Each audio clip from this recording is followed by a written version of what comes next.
Hello everyone, नमस्कार। आप सभी को स्वागत करते हैं आप सभी का आपके अपने यूट्यूब चैनल में। देखिए, आज एक और इम्पोर्टेंट टॉपिक 12th फिजिक्स में आपके लिए लेके आए हैं। टॉपिक का नाम है energy density of a parallel plate capacitor. देखिए, कल हमने एनर्जी स्टोर फाइंड आउट किया था। सिंपल एनर्जी की वैल्यू फाइंड आउट की थी, energy store in a capacitor. उसकी वैल्यू थी ½ CV²। अब हम यहाँ पे बात करेंगे एनर्जी डेंसिटी के बारे में। यानी कि अगर आप इसको थोड़ा सा और डिटेल में समझना चाहें तो एनर्जी कैसे स्टोर होगी। देखिए, मैं यहाँ पे आपको पैरेलल प्लेट कैपेसिटर बना के दिखा देता हूँ। ये हमारे पास एक जो पैरेलल प्लेट कैपेसिटर लिया उसकी ये पहली प्लेट है। इसी तरीके से ये हमारे पास वो दूसरी प्लेट होगी। प्लेट को पहले हमने सिंपल लाइनिंग से दिखाया था, प्लेट्स को ऐसे भी दिखा सकते हैं। ये हमारे पास वो जो कैपेसिटर उसकी दो प्लेट्स हैं। एक प्लेट के ऊपर ऐसे पॉजिटिव चार्ज देखने को मिलता है और दूसरी प्लेट के ऊपर ऐसे नेगेटिव चार्ज देखने को मिलता है। पहले अगर आपको ध्यान हो तो हमने इन प्लेट्स को ऐसे शो किया था, दो लाइन के थ्रू। इसको पॉजिटिव बताया था, इसको नेगेटिव बताया था। तो सेम चीज़ यही है, आप एक्चुअली में इन दोनों प्लेटों को ऐसे भी दिखा सकते हो। तो एक्चुअली में यहाँ पे एनर्जी में हमने क्या किया था कि हमने यहाँ पे इन दोनों प्लेट के बीच में एक पोटेंशियल डिफरेंस अप्लाई किया था।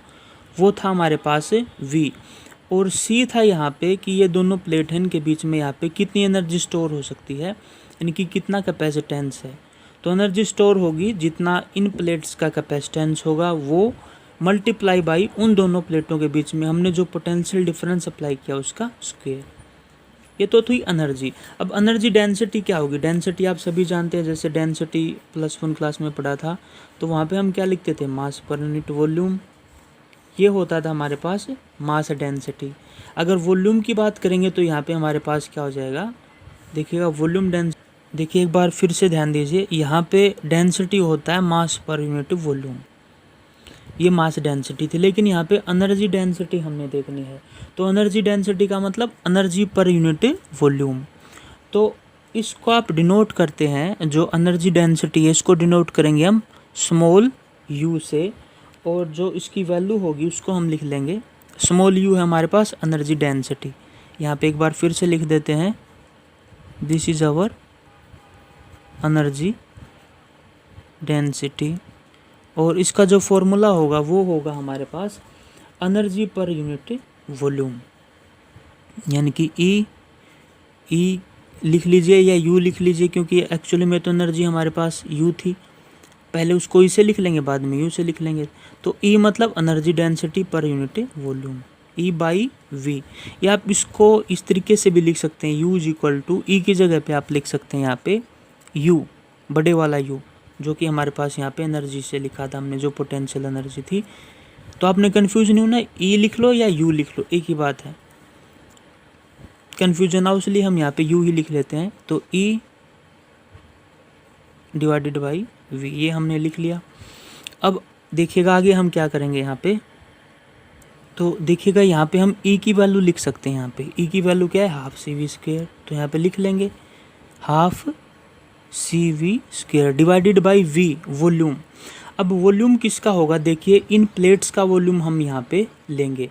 अब आप वॉल्यूम को थोड़ा सा मैं यहाँ पे अलग से बता दूंगा। वॉल्यूम का फार्मूला आप सभी जानते हैं, length into breadth into height, ये होगा। अब लेंथ इंटू ब्रेड्थ को हम क्या लिख सकते हैं, एरिया लिख सकते हैं, इंटू में AH। यानी कि ये जो प्लेट्स हैं इनकी लेंथ कितनी है, इनकी ब्रेड्थ कितनी और इसकी हाइट कितनी है, यानी कि ये कितना वॉल्यूम अपने अंदर कवर कर सकते हैं। तो उसको हमने लिखा, इस प्लेट की लेंथ, ब्रेड्थ और हाइट। लेंथ इंटू ब्रेड्थ को हमने एरिया लिख दिया और H को, हाइट को एज इट इज़ लिख लिया। यानी कि V की जगह पे आप क्या लिख सकते हैं, यहाँ पे AH आप यहाँ पे लिख सकते हैं। तो यहाँ पे आप लिख देंगे V की जगह पे AH। अब देखिए H को हम यहाँ पे कन्वर्ट करेंगे इन दोनों प्लेट के बीच की डिस्टेंस से, वो भी उसके बारे में भी मैं आपको बताऊंगा। पहले हमने क्या देखा, पहले हमने यहाँ पे देखा एनर्जी स्टोर कितनी होगी, उसके बाद एनर्जी डेंसिटी देखी, energy per unit volume energy density होगी। तो यहाँ पे हमने फॉर्मूला लिखा E/V। एनर्जी कितनी स्टोर होगी वो हमें पता है, ½ CV², और वॉल्यूम कितना होगा इन प्लेट्स का, वो होगा E/H। तो देखिए यहाँ तक आई होप आपको क्लियर हुआ होगा। अब इससे आगे की जो इम्पोर्टेंट चीज़ है उसका समझने की कोशिश कीजिएगा। अब देखिए यहाँ पे हम और मैनिपुलेशंस करेंगे। मैनिपुलेशंस क्या करेंगे, हाफ, अब सी है, देखिए यहाँ पे हमारे पास कैपेसिटी या कैपेसिटेंस, ये पैरेलल प्लेट कैपेसिटर आप देख रहे हैं, दो पैरेलल प्लेट्स हैं, तो इन दोनों पैरेलल प्लेट कैपेसिटर की कैपेसिटी कितनी होगी वो भी हमने आपको फाइंड आउट किया था। यानी कि सी अगर हमने इन दोनों प्लेटों का देखना हो तो वो हमने आपको गॉस लॉ से भी बताया था। आप अभी आपको नहीं पता तो प्रीवियस वीडियो में जाके देख सकते हैं कि यहाँ पे capacitance of a parallel plate capacitor वो हमने आपको करवाया था, और उसकी वैल्यू आई थी हमारे पास epsilon naught a by d. ये हम आपको पहले करवा चुके हैं। This is the capacity of a parallel plate capacitor, यानी कि सी की जगह पे आप epsilon naught a by d put कर सकते हैं। तो फार्मूले हम यहाँ पे पुट कर देंगे, इस सी की जगह पे ये epsilon naught a by D, यानी कि पैरेलल प्लेट कैपेसिटर की कैपेसिटी ये हमने यहाँ पे पुट कर दी। और ये V हमारे पास एज इट इज़ रहेगा, इसको हम लिख देंगे V स्क्वेयर, V मतलब पोटेंशियल डिफरेंस A। अब देखिएगा ये जो D, ये जो H है, इसकी जगह भी हम D पुट करेंगे। अब ये क्यों पुट किया उसका रीज़न हम अभी आपको बताएंगे। देखिए एक्चुअली में जब ये दोनों पैरेलल प्लेट कैपेसिटर होंगे तो ये 3D में देखे जाएंगे। 3D का मतलब ये इसकी मान लीजिए लेंथ होगी, ये इसकी ब्रेड्थ होगी, तो इसकी हाइट कितनी होगी। 3D में कुछ अगर आप ये बनेगा तो क्यूबिकल फॉर्म में बनेगा, तो हाइट डेफिनेटली इन दोनों प्लेटों के बीच का जो डिफरेंस होगा वही तो इसकी हाइट होगी। यानी कि इन दोनों प्लेटों के बीच का जो D है, जो डिस्टेंस है दोनों प्लेटों के बीच की डिस्टेंस, वही हमारा H होगी। तो हम यहाँ पे जो हमने H लिखा था उसकी जगह पे यहाँ पे D भी हम आसानी से पुट कर सकते हैं। इट मीन्स ये हुआ कि हमारे पास जो एनर्जी डेंसिटी थी U थी, अब आप उसको लिख सकते हैं यहाँ से, देखिएगा A epsilon naught V square और यहाँ पे डिवाइडेड बाई 2D। ये हुआ ना, इसको हमने सोल्व किया तो A as it is epsilon naught V square divided by 2D, और इसके डिवाइड में अब हमारे पास है AD। यही मतलब हुआ। अब हम इसको डिवाइड को किस में कन्वर्ट कर लेंगे, मल्टीप्लाई में कन्वर्ट कर लेंगे। तो जब इसको कन्वर्ट करेंगे तो A epsilon naught V square divided by 2D, और ये डिवाइड को मल्टीप्लाई में किया तो ये हो जाएगा 1/D। तो A से A यहाँ पे हम कर देंगे कैंसिल आउट इस तरीके से, और यहाँ पे हमारे पास बचेगा epsilon naught V square divided by 2D square. अब यहाँ पे देखिए एक इम्पोर्टेंट चीज़ और जो आपको ध्यान देनी होगी, V बाई D। ये V क्या है, इन दोनों प्लेटों के बीच का पोटेंशियल डिफरेंस है, और D क्या था, इन दोनों प्लेटों के बीच की डिस्टेंस थी। तो जहाँ पे चार्जेज होंगे वहाँ पे इलेक्ट्रिकल फील्ड भी होगा, वहाँ पे इलेक्ट्रिकल पोटेंशियल भी होगा। तो अब आपको अगर ध्यान हो तो एक इम्पोर्टेंट फॉर्मूला मैंने आपको बताया था, relation between electrical field and electrical potential. Electrical field और इलेक्ट्रिकल पोटेंशियल के बीच का जो रिलेशन था वो आप सभी अच्छे से जानते हैं। वो रिलेशन आपको अगर ध्यान नहीं हो तो मैं एक बार फिर से बता देता हूँ। V was electrical potential, E was electrical field and D was the distance between charges.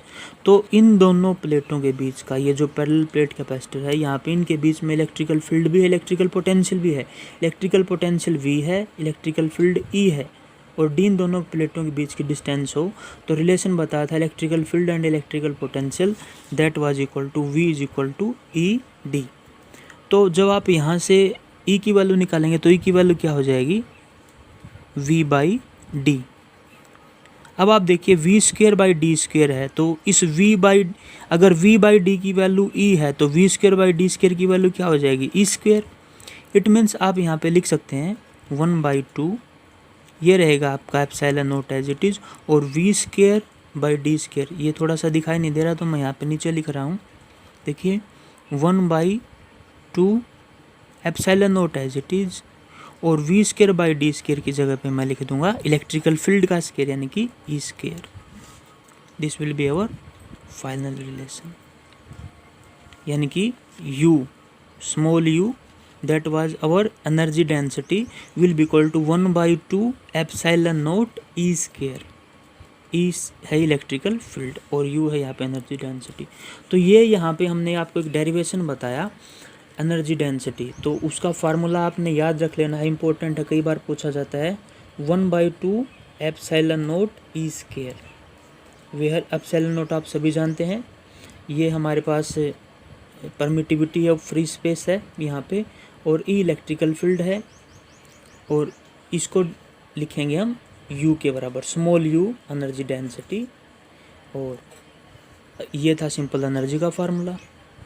तो एनर्जी डेंसिटी होगी 1/2 एप्सिलॉन नॉट ई स्क्वायर। तो आई होप स्टूडेंट आपको वीडियो पसंद आया होगा, समझ में आया होगा। कोई डाउट है तो कमेंट सेक्शन में कमेंट करके अपने डाउट पूछिए।